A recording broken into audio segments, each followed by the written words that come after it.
असम के गुवाहाटी में नए साल 2026 के अवसर पर मां कामाख्या मंदिर में भारी संख्या में श्रद्धालु पहुंचे। भक्तों ने सुबह से ही पूजा अर्चना कर नए साल की मंगलमय कामनाएं मांगी। मंदिर परिसर में श्रद्धा और आस्था का अद्भुत माहौल देखने को मिला।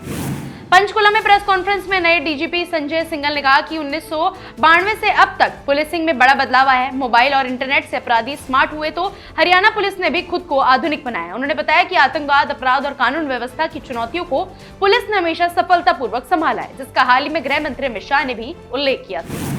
न्यूयॉर्क अमेरिका में जोहरान ममदानी ने आधी रात पुराने सिटी हॉल स्टेशन पर निजी समारोह में मेयर पद की शपथ ली। यह ऐतिहासिक पल सादगी और परंपरा के बीच संपन्न हुआ। शहर में नए नेतृत्व की शुरुआत को लेकर उत्साह का माहौल है। भारत में सिगरेट पर नया कर लगाने जाने के बाद तंबाकू कंपनियों के शेयर बाजारों में गिरावट दर्ज की गई है।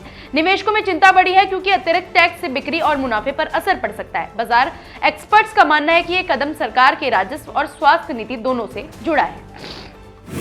मुंबई में शिवसेना यूबीडी नेता संजय राउत ने आरोप लगाया कि भाजपा स्थानीय मराठी व्यक्ति को मेयर नहीं बनाना चाहती। उन्होंने कहा कि कृपा शंकर के जरिए माहौल बिगाड़ने की कोशिश हो रही है। राउत ने चेतावनी दी कि इससे मराठी और गैर मराठी समुदायों के बीच टकराव पैदा हो सकता है। गुलमर्ग जम्मू कश्मीर में नए साल 2026 की सुबह ताजा बर्फबारी हुई। सफेद चादर में लिपटा ये पर्यटन स्थल खूबसूरत नजारे पेश कर रहा है। नए साल पर बर्फबारी से स्थानीय लोग और पर्यटक बेहद उत्साहित हैं। केंद्र सरकार ने 4 नए श्रम संहिताओं के लिए मसौदा नियम जारी किए। इन श्रम संहिताओं में सभी श्रमिकों को समय पर न्यूनतम वेतन, युवाओं को नियुक्ति पत्र, महिलाओं को समान वेतन और सम्मान, 40 करोड़ श्रमिकों को सामाजिक सुरक्षा तथा 1 वर्ष बाद निश्चित अवधि के कर्मचारियों को ग्रेच्युटी का प्रावधान किया गया। ये कदम श्रमिकों के अधिकारों और सुरक्षा को मजबूत करने की दिशा में अहम माना जाता है।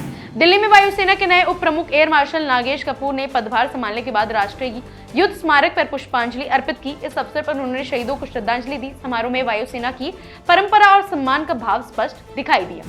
AIMIM अध्यक्ष और लोकसभा सांसद असदुद्दीन ओवैसी ने कहा कि चाइना का भारत पाकिस्तान के बीच मध्यस्थता का दावा देश के लिए अपमानजनक है। उन्होंने जोर देकर कहा कि केंद्र सरकार को इस दावे का कड़ा खंडन करना चाहिए। ओवैसी ने इसे भारत की संप्रभुता और सम्मान से जुड़ा मुद्दा बताया। दिल्ली की मुख्यमंत्री रेखा गुप्ता ने मरघट वाले हनुमान बाबा मंदिर में पूजा अर्चना की। उन्होंने दिल्ली वासियों को नए साल 2026 की शुभकामनाएं दी।